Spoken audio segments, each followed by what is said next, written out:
الحمد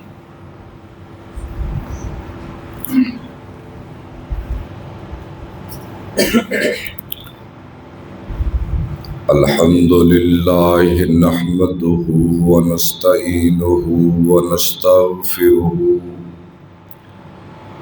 ونؤمن به ونتوكل عليه ونعوذ بالله من شرور أنفسنا ومن سيئات أعمالنا من يهده الله فلا مضل له ومن يضلل فلا هادي له وأشهد أن لا إله إلا الله وأشهد أن محمدا عبده ورسوله اللهم صل على محمد وعلى آل محمد كما صليت على إبراهيم وعلى آل إبراهيم إنك حميد مجيد اللهم بارك على محمد وعلى آل محمد كما باركت على إبراهيم وعلى آل إبراهيم إنك حميد مجيد أما بعد فإن خير الحديث كتاب الله وخير الهدي هدي محمد صلى الله تعالى عليه وآله وسلم وشر الأمور محدثاتها وكل محدثة بدعة وكل بدعة ضلالة وكل ضلالة في النار أعوذ بالله السميع العليم من الشيطان الرجيم بسم الله الرحمن الرحيم إنما يعمر مساجد الله من آمن بالله واليوم الآخر وقال النبي صلى الله تعالى عليه وآله وسلم عن أبي هريرة رضي الله تعالى عنه قال قال رسول الله صلى الله عليه وسلم سبعة يظلهم الله في ظله يوم لا ظل إلا ظله امام عادل وشاب نشأ في عبادة الله تعالى ورجل قلبه معلق بالمساجد ورجلان تحابا في الله اجتمعا عليه وتفرقا عليه ورجل دعته امرأة ذات منصب وجمال قال إني أخاف الله ورجل تصدق بصدقة فأخفاها حتى لا تعلم شماله ما تنفق يمينه ورجل بكى من خشية الله رواه البخاري والمسلم متفق عليه أو كما قال النبي صلى الله تعالى عليه وآله وسلم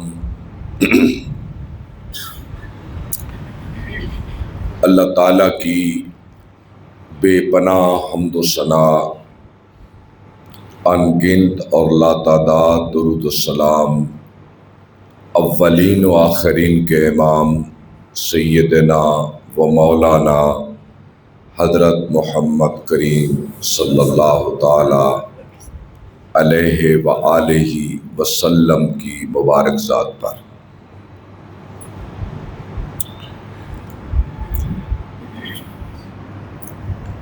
چلو ٹھیک،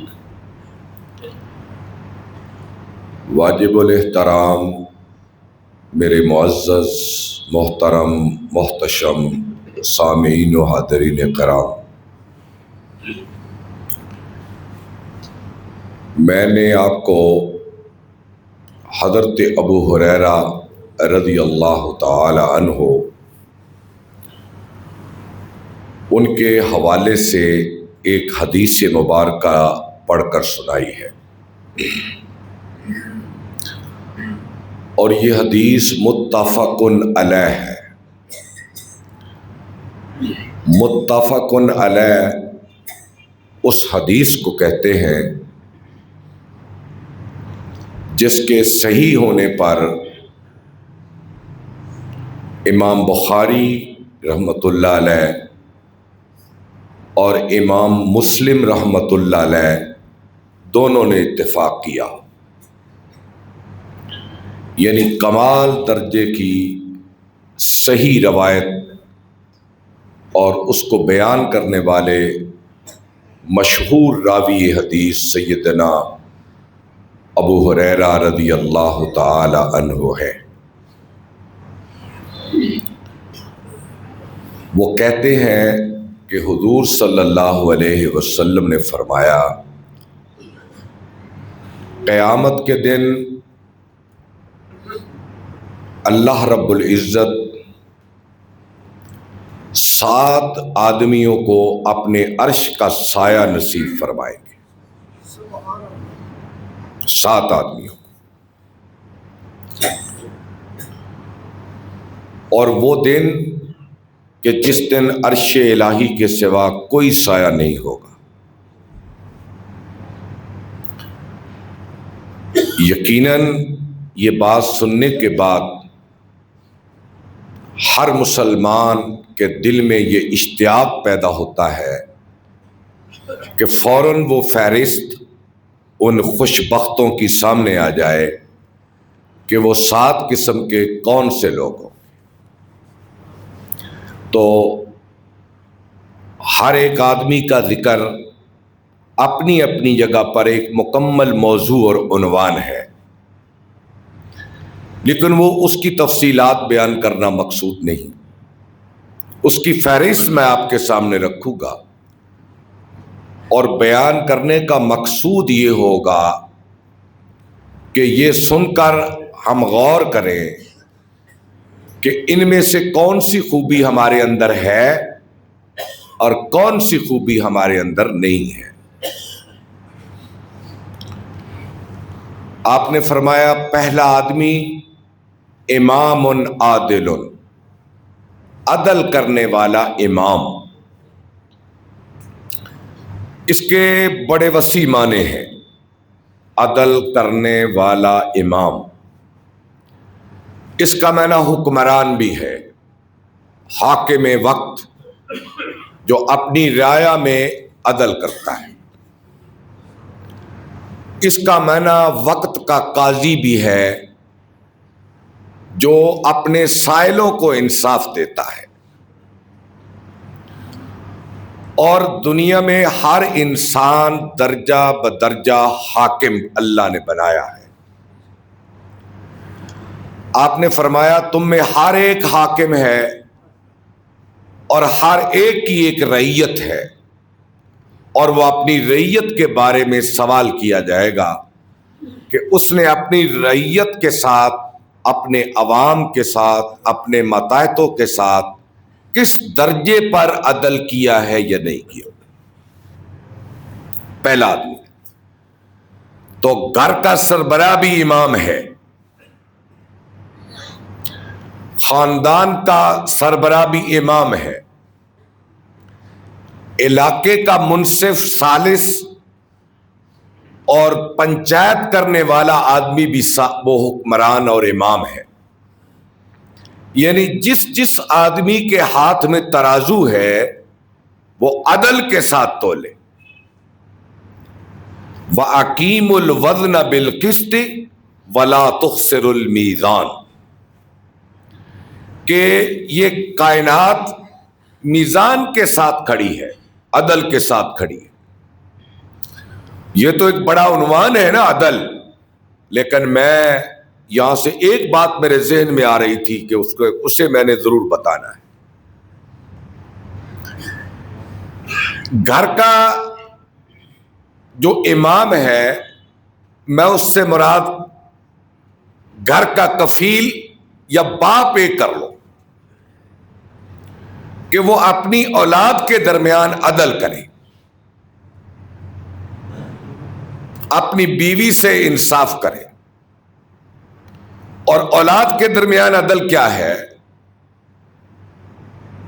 وہ یہ ہے کہ اگر اپنی وراثت کو اپنی زندگی میں تقسیم کرتا ہے تو اسلام نے جو وراثت کو تقسیم کرنے کے اصول بتائے ہیں اس کے مطابق کرے، اس میں ناانصافی نہ کرے. اگرچہ اسلام میں یہ کوئی حکم نہیں ہے کہ آدمی اپنی زندگی میں ہی اپنی میراث کو تقسیم کرے، اسلام کا یہ کوئی حکم نہیں ہے، بلکہ پسندیدہ عمل یہ ہے کہ آدمی اپنی وراثت کا تقسیم اپنی موت کے بعد رکھے، جس طرح اللہ اور اس کے رسول نے میراث کی تقسیم کا حکم دیا ہے. ہاں، اگر وہ کسی درجے پر تقسیم کرنا چاہتا ہے تو کسی وارث کو اس کے حصے سے محروم نہ کرے. ایک شخص رسول اکرم صلی اللہ علیہ وسلم کے پاس آیا اپنے بیٹے کو لے کر، اور ساتھ ایک غلام تھا. کہنے لگا، یا رسول اللہ صلی اللہ علیہ وسلم، گواہ رہو کہ یہ غلام میں نے اپنے اس بیٹے کو دیا ہے. آپ نے فرمایا، تیرا کوئی اور بیٹا بھی ہے؟ اس نے کہا، جی ہے. تو آپ نے فرمایا، تو نے اس کو بھی غلام دیا ہے؟ اس نے کہا، جی نہیں. تو آپ نے فرمایا، تو میں ظلم پر گواہ نہیں بن سکتا، میں ظلم پر گواہ نہیں بن سکتا، چونکہ آدمی کی محبت کے پیمانے بڑھتے رہتے ہیں، کم ہوتے رہتے ہیں. 6 بیٹے آدمی کے فطری طور پر تو سب سے پیار ہے، لیکن اس کے پیمانے کسی سے کم کسی سے زیادہ وقت کے ساتھ ساتھ بڑھتے اور کم ہوتے رہتے ہیں. لیکن اسلام نے اس باپ کو یہ اجازت نہیں دی کہ تیری کم ہوتی محبت، تیری بڑھتی محبت جو میں نے قاعدے مقرر کر دیے ہیں اس کو تبدیل نہیں کر سکتے، کہ تو اپنی اولاد کے درمیان عدل کے ساتھ تقسیم کر. وقتی جذباتی غصے کی بنیاد پر تیری تقسیم اللہ کو قبول نہیں. اور دوسری بات، ہمارے ہاں آج بالخصوص ذمہ دار طبقے میں یہ بڑی خرابی ہے کہ بالعموم وہ اپنی زندگی میں اپنی جائیداد کا بہت بڑا حصہ اپنی بیٹوں کے نام منتقل کر دیتے اور بیٹیوں کو اس سے محروم رکھتے. دیدہ دانستہ یہ سنگ دلی پتہ نہیں کہاں سے آ گئی ذمہ داروں میں. بیٹے آسمان سے نہیں اترے، جس باپ کا نطفہ بیٹا ہے اسی باپ کا نطفہ بیٹی ہے. جس پیٹ سے خون میں نہلا کر بیٹے کو اللہ نے پیدا کیا اسی سے بیٹی کو پیدا کیا. اب یہ محبت اور نفرت کے پیمانے خود بنائے ہیں انسانوں نے. یہ بڑی سنگ دلی ہے، اور اس کا بلکہ حدیث تو کا معنی تو عمومی ہے لیکن لوٹ کر ادھر آتا ہے.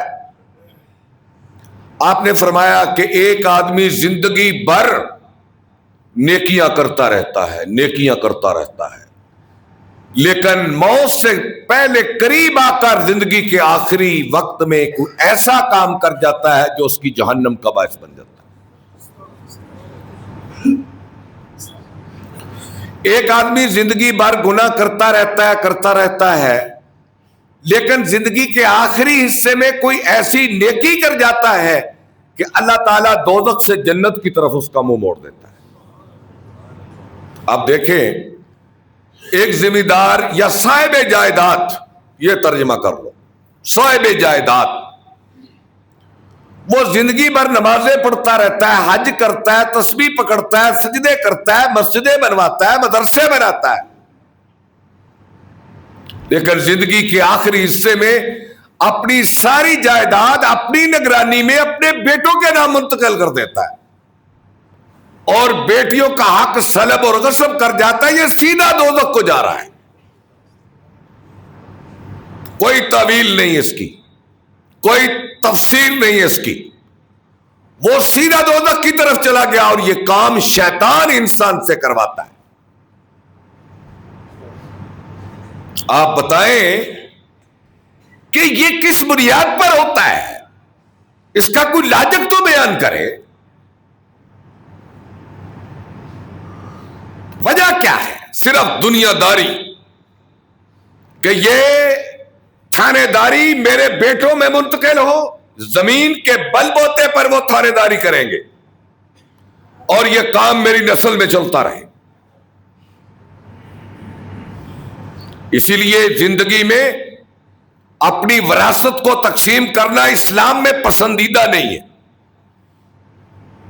موت کے بعد، اور موت کے بعد یہ ذمہ کس کے پاس آ جاتا ہے؟ بھائیوں کے پاس۔ اور بھائی کیا کرتے ہیں؟ وہ بھی اپنے طاقت کے زور پر، بہنیں معصوم ہوتی ہیں، مجبور ہوتی ہیں، خاص کر ہمارے معاشرے میں، بر صغیر کے معاشرے میں، جہاں نکاح شادی کے طریقے ہی اور ہیں، اور بیٹی بہنوں کے گھر بسانے اور بیٹیوں کے گھر بسانے کے طریقے ہی اور ہیں، یہاں پیمانے ہی اور ہیں، تو وہ بھائی پھر بہنوں کے ساتھ جو ظلم کرتے ہیں آپ اپنی آنکھوں سے دیکھتے ہیں۔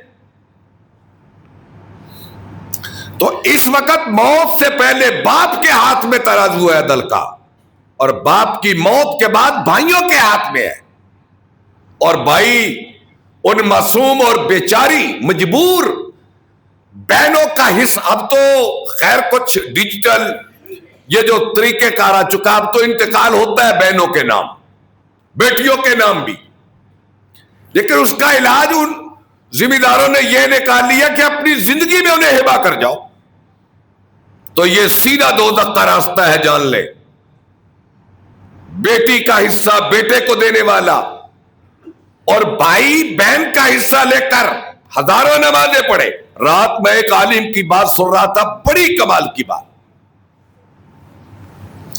کسی نے ان سے سوال کیا کہ کیا بیت اللہ میں ایک نماز لاکھ نماز کے برابر ہوتی ہے جو جا کر پڑھتا ہے؟ انہوں نے کہا کہ اگر اس کی پہلی قبول ہو جائے نا تو پھر وہ لاکھ بنتی ہے۔ ذرا غور کریں جملے پر، یعنی اس کے اندر یہ اہلیت ہو، وہاں پہنچ کر اس کے اندر اہلیت ہو کہ اس کی ایک نماز لاکھ بنے تو تب بنتی ہے۔ یہاں سے ایک آدمی بہنوں کا، بیٹیوں کا، بھائیوں کا حصہ ہڑپ کر کے کعبے میں چلا جائے اور وہاں بڑا پھولا نہ سمائے کہ میں نے لاکھ نماز پڑھی ہے، ایک نماز کے بدلے میں مجھے ملے گی، ایسا نہیں ہے۔ پہلے اس اہلیت کو پیدا کرنا ہے جہاں ایک نماز کی لاکھ بنتی ہے۔ اور دوسرا آپ نے فرمایا وَشَابٌ، اور وہ جوان نشأ فی عبادت اللہ تعالی، جو جوانی میں اللہ کی عبادت کرتا ہے۔ پھر وہ شادی کا شعر یاد آ گیا نا، بڑا عام ہے، در جوانی توبہ کردن شیوائے پیغمبری، وقت پیری گرگ ظالم می شود پرہیزگار۔ جوانی کیا ہوتی ہے؟ جوانی مستانی ہوتی ہے۔ آدمی جوانی کی طاقت میں مدہوش ہوتا ہے، اس کے اعصاب جسم مضبوط ہوتا ہے، اس کے دماغ میں ہزاروں ارمان ہوتے ہیں، سینے میں ہزاروں امیدیں، عزم، ارادے ہوتے ہیں، ہزاروں منزلیں طے کر کے بیٹھا ہوتا ہے، میں نے یہ کرنا ہے، میں نے وہ کرنا ہے، اور شیطان اپنے سارے جال بچھاتا ہے اس کے ساتھ۔ جوانی، میں نے درس میں عربی کے ایک شعر کا ترجمہ کیا تھا نا، کہ اللہ کے نبی صلی اللہ علیہ وسلم نے فرمایا ان چیزوں سے پناہ مانگا کرو، ایسی بیماری جو اٹھنے نہ دے، ایسی بیماری جو اٹھنے نہ دے، ایسی غربت جو خدا بلا دے، ایسی غربت جو خدا بلا دے، اور ایسی موت جو موقع توبہ کا نہ دے، اور ایسا بڑھاپا جو عقل کو خراب کر دے۔ آپ دیکھتے نہیں جب آدمی 90 سال کے آگے پیچھے ہوتا ہے تو باتیں ہی اور کرتا ہے، جب دماغ چلا جائے ایسے بڑھاپے سے پناہ مانگو۔ تو وہاں ایک عربی کا شعر تھا جس کا میں نے ترجمہ یاد کیا تھا، کہ ایک بوڑھا 90 95 100 سال کا لیٹا ہوا ہے جس کا عقل ٹکانے نہیں رہا، وہ اپنی جوانی کو آواز دیتا ہے، اے جوانی کاش ایک دن کے لیے لوٹ کر دیکھ کہ تیری جوانی کا حشر کیا ہوا ہے، دیکھ آ کر بڑھاپے کے دکھ دیکھ، ایک جوانی کاش تجھے ایک دن کا موقع ملے تو مجھے آ کے دے۔ اس لیے وہ جوان اللہ کو بڑا ہی پیارا ہوتا ہے جو اللہ کی بارگاہ میں کھڑا ہو کر سجدہ ریز ہوتا ہے۔ آپ دیکھ لیں، یہ میرے سامنے 90% 80% بوڑھے بیٹھے ہوئے ہیں، اس وقت مسجد کی رونق بوڑھے ہیں، کاش کے جوان بھی مسجد کی زینت بنے۔ اللہ تعالیٰ جوانوں کے بھی دل موڑ دے اور جوانوں کو بھی خدا اپنے گھر میں لے آئے۔ وَشَابٌ نَشَأَ فِي عِبَادَةِ اللَّهِ، وہ جوان جس کا اونڈا بچھونا ہی اللہ کی بندگی اور عبادت ہوتی ہے، اللہ اس کو قیامت کے دن اپنے عرش کا سایہ عطا کرے۔ یہ بہت بڑی بات ہے۔ اور تیسرا آدمی آپ نے فرمایا وَرَجُلٌ قَلْبُهُ مُعَلَّقٌ فِي الْمَسَاجِدِ، وہ شخص جس کا جی ہی مسجد میں لگتا تھا۔ آپ اندازہ کریں کتنی بڑی بات ہے، آج مسجد میں رہنے والے کو کتنا حقیر سمجھا جاتا ہے کہ اسے کوئی کام ہی نہیں ہے سوائے مسجد میں رہنے کے، جس کا دل مسجدوں کے ساتھ لٹکا ہوا ہے۔ آپ نے فرمایا جب تم کسی کو دیکھو کہ اس کا مسجد میں آنا جانا لگا ہوا ہے، فَشَهَدُوا لَهُ بِالْإِيمَانِ، اس کے ایمان کی گواہی دے دو۔ اور یاد رکھے میرے بھائیوں، مسجدوں میں آنا صرف رمضان میں ہی نہیں ہے، یہ مسجدیں 12 ماہ کے لیے بنی ہیں، ہر دن 5 نمازوں کے لیے بنی ہیں، ہر جمعے کو جمعۃ المبارک کے لیے بنی ہے۔ میں بڑے افسوس سے کہوں گا اور بڑی دل خراشی سے کہوں گا کہ پچھلا رمضان کا جمعہ تھا، مسجدیں کھچا کھچ بھری ہوئی تھی، کئی دن کا دھرنے کو جگہ نہیں تھی، لیکن رمضان کے بعد مسجدوں کا یہ حال ہو گیا۔ مسجدوں کے ساتھ کان لگا کر دیکھیں اور وہ پکار پکار کر کہہ رہی ہیں کہ نہ آنے والوں تمہارے خلاف میں بھگتوں گی اور آنے والوں تمہارے حق میں گواہی دوں گی۔ اس کی پکار سنو، اس کی آواز سنو کہ یہ کیسی کیسی آوازیں دے رہی ہیں۔